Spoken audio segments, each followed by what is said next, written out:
il y avait le téléski qui passait par là et qui montait tout droit, là on voit encore la piste de montée.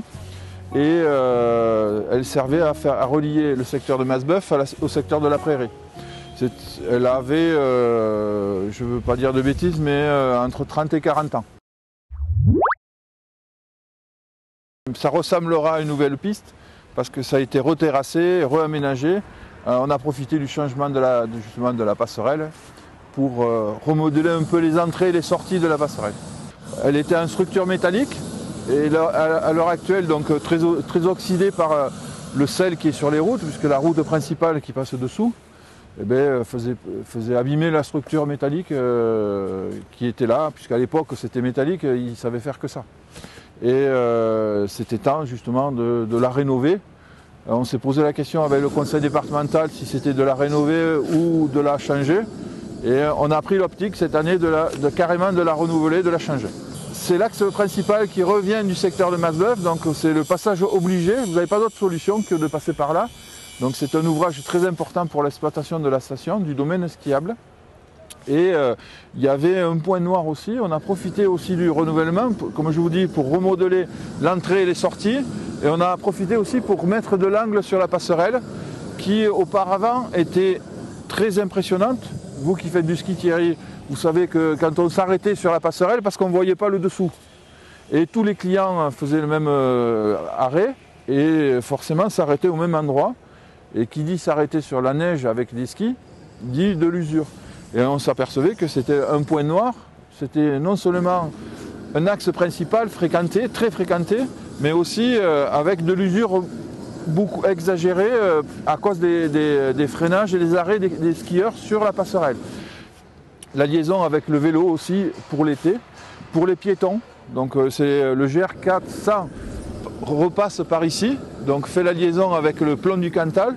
Et il passe à cet endroit et les vélos, pareil, reviennent de ce secteur-là pour venir sur la prairie. Donc c'est vraiment un usage multi-pratique avec les vélos, les piétons et les randonneurs en tout genre. Le trail aussi passe par là, les itinéraires trail passent par là. Les chevaux aussi avaient des difficultés pour l'emprunter, donc c'était important d'avoir quand même une structure accueillante et plus facile d'accès. Et accessoirement aussi, c'est que on a changé notre fusil d'épaule, donc c'est plus une structure métallique, mais c'est une structure bois qui, je pense, pour l'environnement, pour la porte d'entrée de la station, puisqu'on est vraiment sur le côté Saint-Jacques, côté Aurillac, et on va en profiter pour en faire la vitrine, la porte d'entrée de la station, avec un joli ouvrage bois qui va nous servir à poser aussi une jolie enseigne.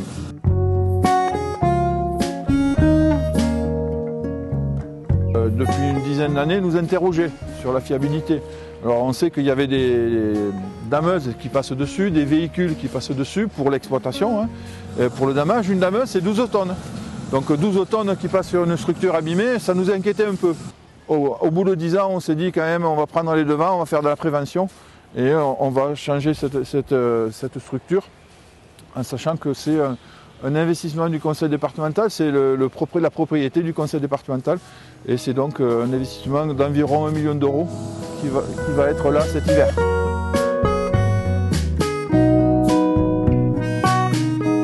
Il y a surtout des investissements qui concernent l'amélioration du personnel, donc c'est de nouveau le conseil départemental qui a investi sur le chalet des saisonniers.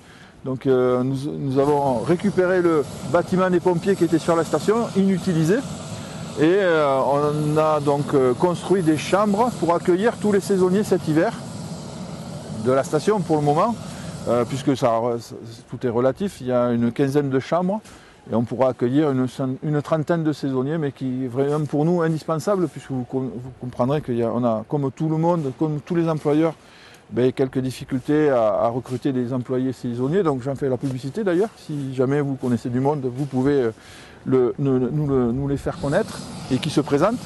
Et donc ça aide, le fait de loger le personnel, ça aide pour le recrutement de nos personnels saisonniers.